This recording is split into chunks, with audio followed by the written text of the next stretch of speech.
He thought he'd never see her again after that snowstorm. But years later, when everything he had was about to be taken away, something incredible happened. Thank you so much for watching and for all your comments. Let me know at the end if you liked the story and where you're watching from and why you're following this. The winter of 1876 was particularly harsh in the Arizona Territory. Snow blanketed the rugged landscape, transforming the usually arid desert into a treacherous white wilderness. James Hawkins, a 30-year-old rancher with weathered skin and kind eyes, rode through the biting wind, his horse struggling against the mounting drifts. He had ventured out to check on his cattle, concerned about their survival in such brutal conditions.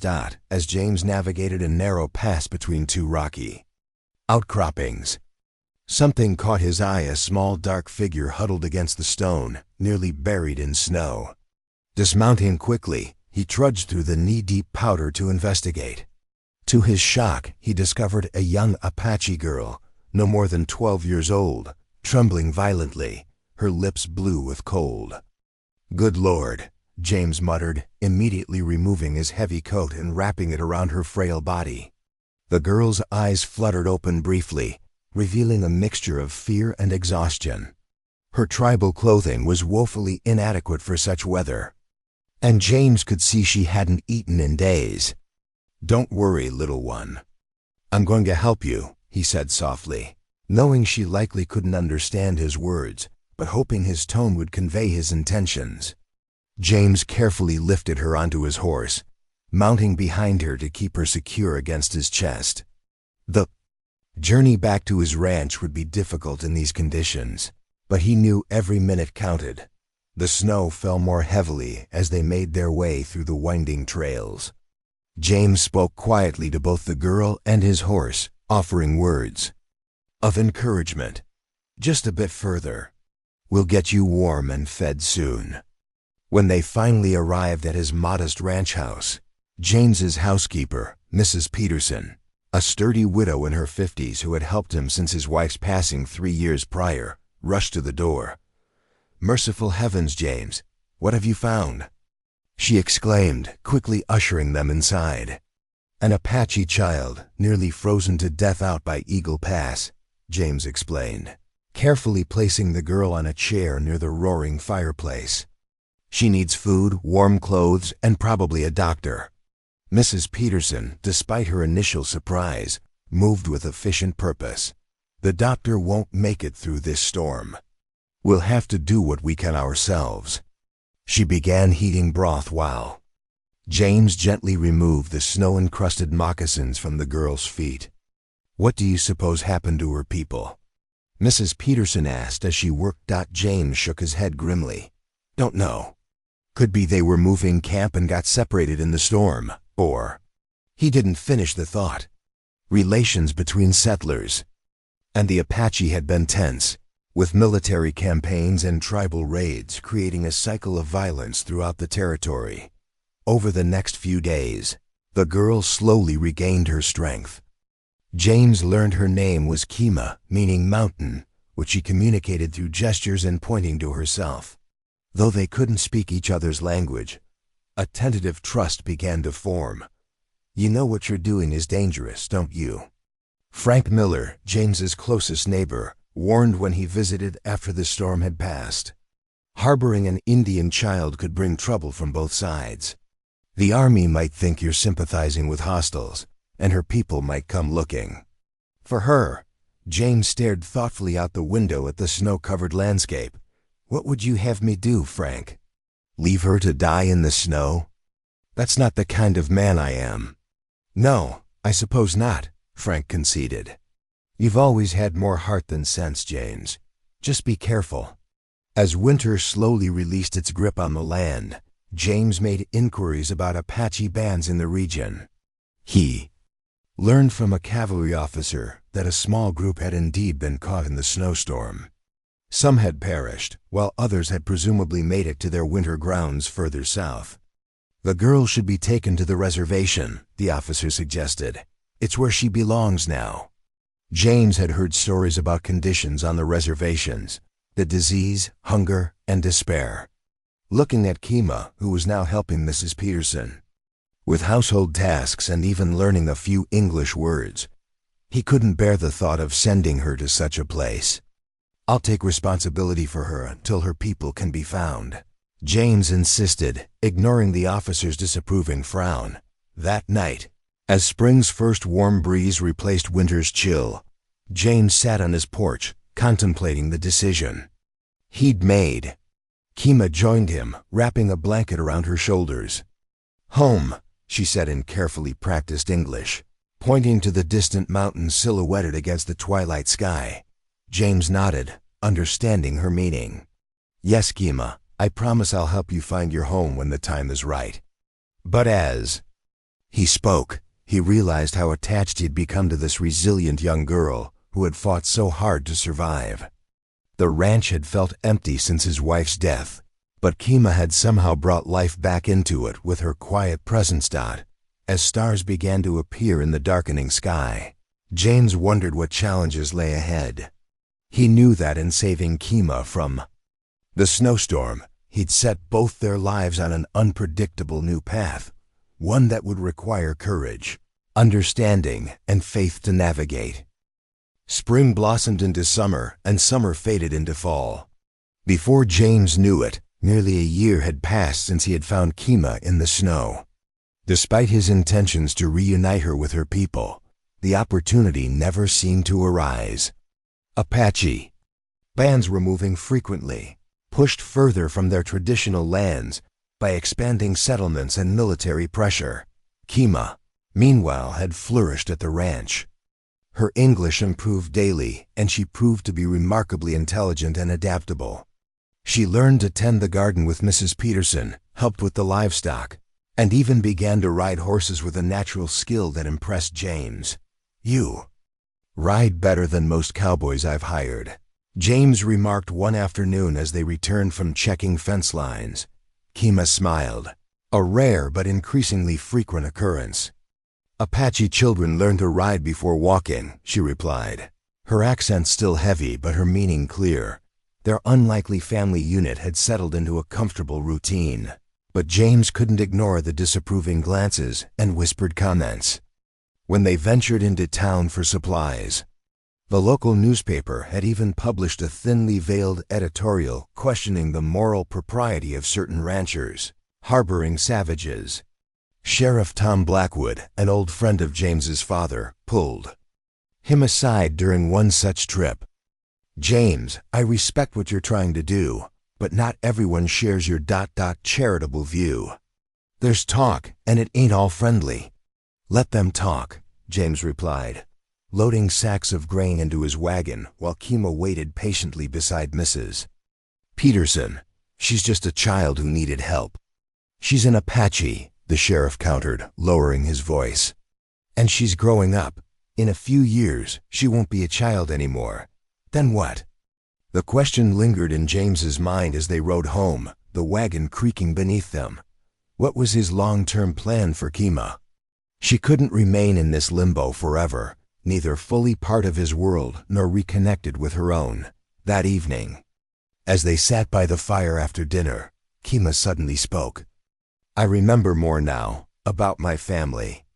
James and Mrs. Peterson exchanged surprised glances. Kima rarely mentioned her past. "My father was Dian," she continued, "a holy man. We were traveling to sacred winter grounds when soldiers came. Everyone ran. My mother told me to hide in rocks. I waited, but no one came back." Her voice remained steady, but her eyes reflected deep pain. James moved to sit beside her. "I'm so sorry, Kima. I want to find my people," she said firmly. "Not all are gone. My uncle, Nantai, leads another band. He would take me." James felt a conflicting surge of emotion, sympathy for her loss, responsibility to help her, and a selfish desire not to lose the girl who had become like family. "We'll try to find him," he promised, though the prospect filled him with dread. In the following weeks, James made discreet inquiries about Apache bands led by a man named Nantai. Eventually, a trader who frequently traveled through Apache territory provided information. "I know of this Nantai," the trader said. "His band camps near the Black River during summer months. They're peaceful enough if you don't cross them. I could take a message next time I head that way." James agreed to the arrangement, writing a carefully worded letter explaining Kima's situation and his desire to return her to her family. After the trader departed, James found himself counting the days with mixed feelings. One morning in late spring, as Kima helped James mend a saddle, she suddenly asked, "Do you want me to leave?" The question caught him off guard. "I want what's best for you," he answered carefully. "You should be with your people, learning their ways." "You and Mrs. Peterson are my people now, too," she replied simply. Before James could respond, the sound of approaching horses drew their attention. Through the window, he spotted 4 riders approaching, the trader, accompanied by 3 Apache men. "They've come," James said, his throat suddenly dry. Kima stood frozen for a moment, then rushed outside. James followed, watching as she approached the visitors cautiously. One of the men, older than the others with gray streaks in his long black hair, dismounted slowly. He studied Kima intently before speaking in their native language. She responded, hesitantly at first, then with growing animation. The trader approached James. "This is Nantai. He says he's her mother's brother. He thought all his sister's family had been killed." James nodded, unable to speak as he watched Kima converse with her uncle. They spoke at length, Kima occasionally gesturing toward James and the ranch. Finally, Nantai approached James. "You saved my niece," he said in surprisingly good English. "Our people will remember this debt." "There's no debt," James replied. "I only did what anyone would do." Nantai's weathered face suggested he knew better. Few white men would show such kindness to an Apache child. "Kima tells me you have been like a father to her." James swallowed hard. "She's a remarkable girl." "Yes," Nantai agreed. "She wishes to return with us to learn the ways she has forgotten, but she also wishes to return here sometimes. Would this be acceptable to you?" Relief and sadness mingled in James's heart. Of course. This will always be her home too, if she wants it. That night, as Kima packed her few belongings, Mrs. Peterson wept openly. James maintained his composure, but his chest felt hollow. He presented Kima with a gift, a small silver locket containing a tiny photograph of himself, Mrs. Peterson and Kima, taken in town the previous Christmas. "So you'll remember us," he said simply. "I could never forget," Kima replied, fastening the locket around her neck.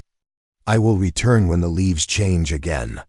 The next morning, as James watched Kima ride away with her people, he wondered if she would truly return or if the pull of her heritage would prove too strong.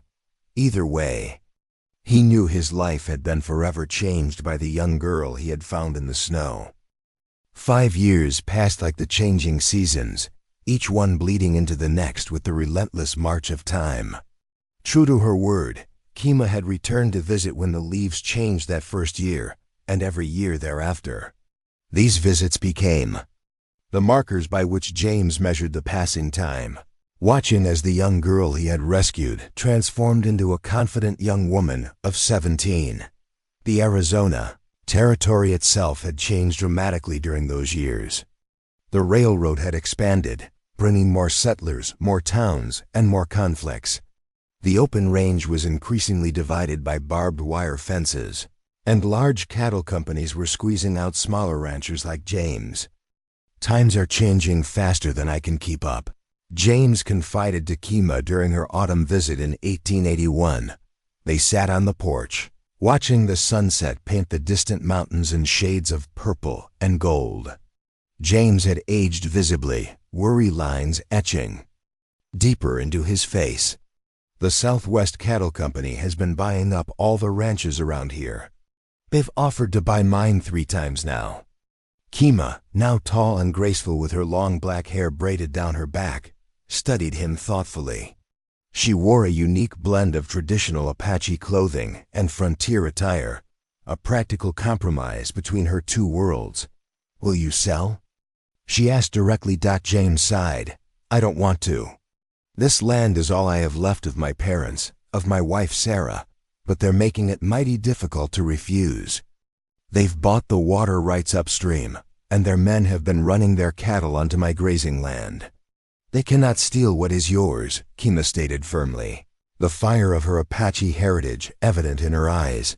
James smiled wryly. "They're not stealing, exactly. Just making it nearly impossible for me to continue." He hesitated, then added, "Mrs. Peterson left last month. Her sister in California needed her." Kima nodded. She had already noticed the housekeeper's absence and the general state of decline around the once prosperous ranch. "What will you do?" "Keep fighting, I suppose. For as long as I can." Later that evening, as James prepared a simple supper, Kima surprised him by asking about his wife. Though she had seen the photograph James kept by his bed, he rarely spoke. "Of Sarah, what was she like?"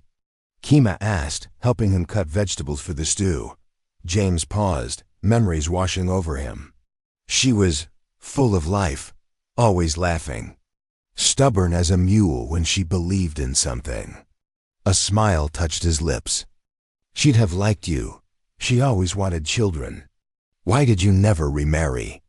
Kima asked with the directness that characterized her people. The question caught James off guard. "Never found the right person, I guess. And then there was you to look after, and the ranch. His voice trailed off, the real answer hanging unspoken. Between them, he had never stopped loving Sarah. "My people believe that those we have loved remain close to us, even after death," Kima said softly. "They guide us when we are lost." James nodded, grateful for her understanding. "Mine believe something similar." The next morning, Kima rose before dawn and rode out without explanation. She returned mid-afternoon with an elderly Apache man James had never seen before. "This is Dehia," Kima introduced him. "He is a water finder." The old man nodded respectfully to James but said nothing. Kima explained that Dehia had agreed to help locate water sources on James's property that might have been overlooked. For 3 days, the old man walked the land, studying plants, rocks, and the lay of the terrain. On the 4th day, he led James and Kima to a secluded corner of the property near the base of a rocky hillside. "Water sleeps here," Dehia said through Kima's translation, pointing to a specific spot. "Not far beneath the ground. Strong and clean." James was skeptical but desperate enough to try anything. With Kima's help, they began to dig. By sunset, their efforts were rewarded with the unmistakable dampness of a water source.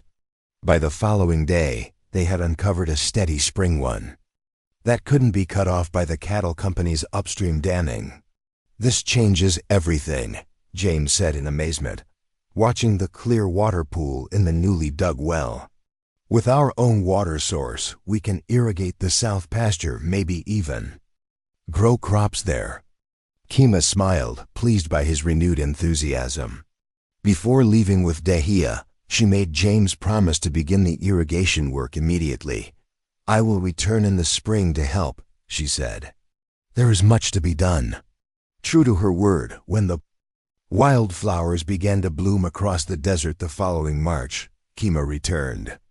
This time, she brought 2 young Apache men with her cousins, she explained.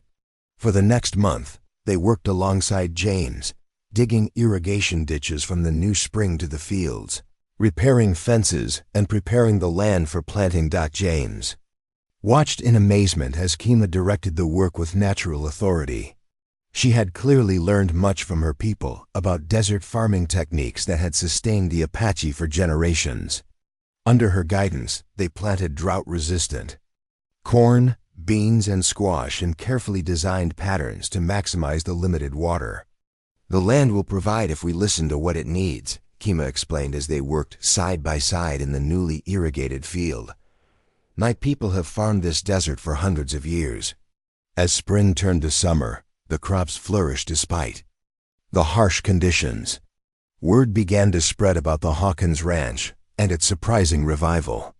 When representatives from the Southwest Cattle Company came to renew their offer, James took pleasure in declining. "My land's not for sale," he told them firmly. "Not now, not ever."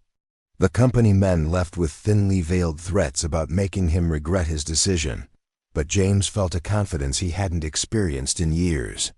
That evening, as he and Kima sat on the porch watching lightning dance across the distant mountains, he turned to her with gratitude in his eyes. "You saved this ranch," he said simply. "I don't know how to thank you." Kima shook her head. "You saved my life in the snow. I have only repaid what was owed." But James knew it was more than that. In the years since he had found her half-frozen in the snowstorm, their lives had become intertwined in ways neither could have imagined.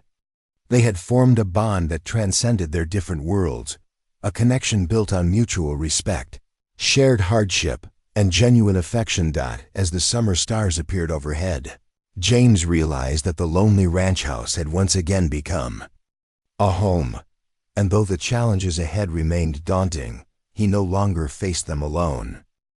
The autumn of 1882 brought unseasonably heavy rains to the Arizona territory. While the abundant water was a blessing for James's newly cultivated fields, it created treacherous conditions throughout the region. Rivers swelled beyond their banks. Trails turned to mud, and travelers found themselves stranded in remote areas. James had just finished reinforcing the dam they'd built to manage the spring's flow when he heard hoofbeats approaching. Looking up, he was surprised to see Sheriff Blackwood riding toward the ranch, his horse splattered with mud up to its flanks. "Tom," James greeted him, setting aside his shovel. "Didn't expect to see you out this way, especially in this weather." The sheriff dismounted with a grimace, his aging joints protesting the long ride. "Wouldn't have come if it wasn't important, James." He glanced around appreciatively at the improvements to the ranch. "Place is looking good. Heard you've been doing well this past year." "Can't complain," James replied modestly.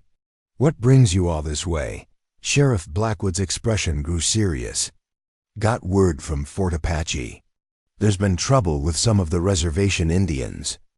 A band broke away, refusing to stay confined after the army cut their rations again. There's been some violence." James felt a cold dread forming in his stomach. "What does this have to do with me?" "The band is led by a man named Nanta," the sheriff said carefully, watching James's reaction. "That's Kima's uncle, isn't it?" James nodded slowly, processing the implications. "Is Kima with them?" "Don't know for certain, but I thought you should be aware. The army's sending out patrols. If they find her here." The warning hung unfinished in the damp air. James knew what it meant. Despite the years that had passed, many still viewed any Apache off the reservation as hostile. Kima could be in danger, regardless of her personal involvement in any uprising.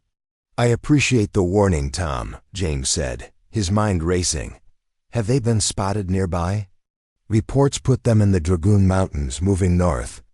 They could be heading this way, seeking allies among other bands." The sheriff hesitated, then added, "James, if she comes here, you need to be careful. The situation's tense. I can't protect you if you're seen harboring hostiles." After the sheriff departed, James spent a restless night considering his options. At dawn, he saddled his horse and rode out to a high ridge that offered a view of the surrounding territory.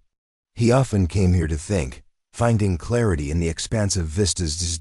As the sun rose over the mountains, James spotted a lone rider approaching from the east, moving cautiously, using the terrain for cover.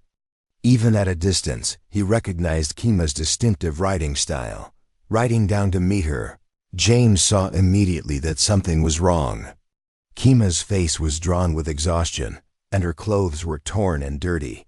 A crude bandage wrapped her left arm. "You're hurt," he said, dismounting quickly. "It's nothing," Kima replied.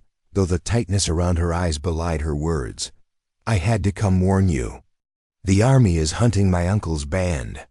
They blame us for an attack on a stagecoach, but it wasn't our doing.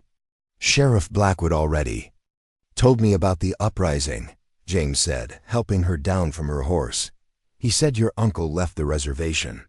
The conditions there are worse than ever," Kima explained as they led their horses toward the ranch.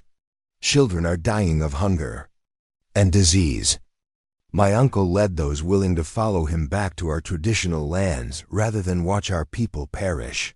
At the ranch, James tended to Kima's wound, a deep gash that needed proper cleaning and stitching. As he worked, Kima explained that she had been with her uncle's band when the army attacked their camp.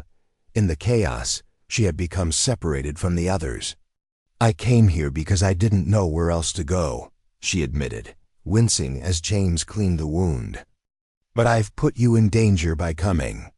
"This is your home too," James said firmly. "You'll always be welcome here." The following days passed in tense vigilance. James concealed Kima's presence from the occasional military patrols that passed through the area, claiming he hadn't seen any Apache in the vicinity. Each time after the soldiers left, he found himself watching the horizon, wondering if the next visitors would be less easily misled. One evening, as they sat by the fire discussing options for Kima's future, the sound of multiple horses approaching sent them both to the window. In the fading light, James could make out at least 10 riders. "It's my uncle," Kima said with relief.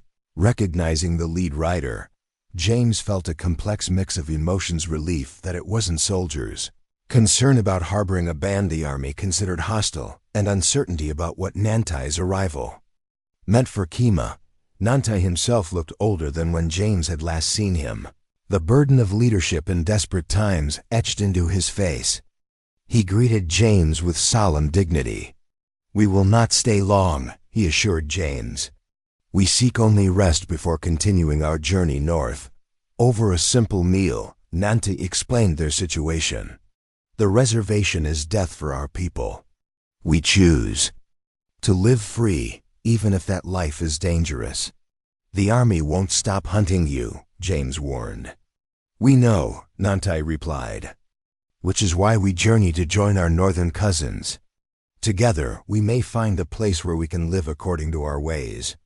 James noticed how Kima listened intently, clearly torn between her loyalty to her people and the life she had built.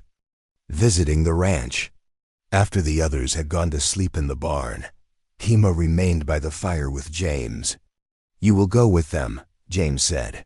It wasn't a question. Kima nodded slowly. "They are my blood, but ...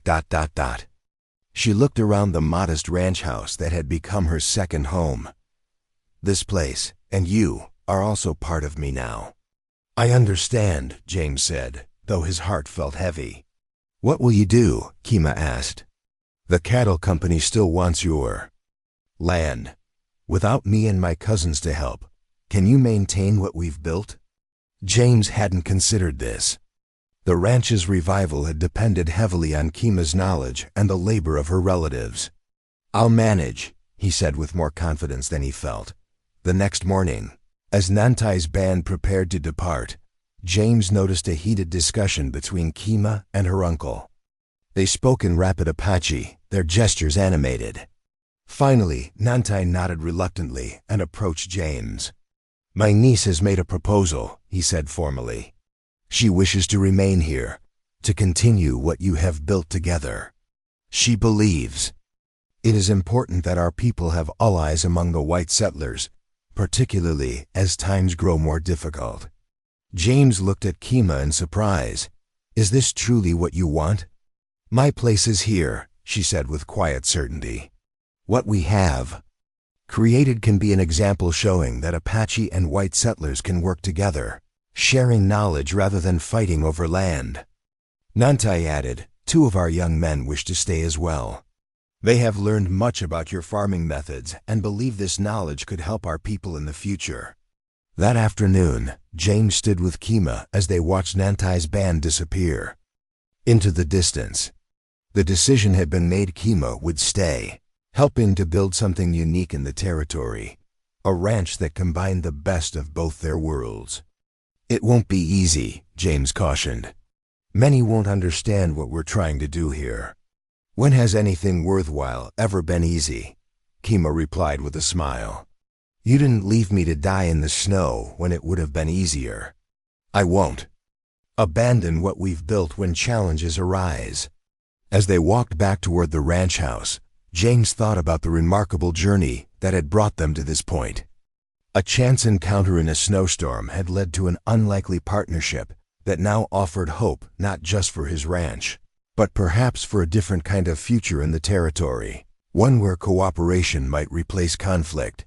The sun was setting behind the mountains, casting long shadows across the land they had worked together.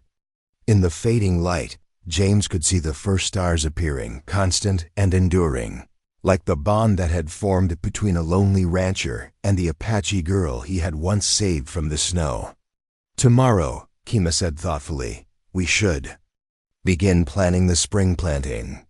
I have ideas for expanding the irrigation to the western fields." James nodded, grateful for her forward-thinking spirit. "Tomorrow," he agreed. The word held promise of challenges overcome, of new beginnings, and of a future built on understanding rather than division. As night fell fully over the ranch, the light from their windows glowed warmly against the darkness, a beacon of hope in an often unforgiving land.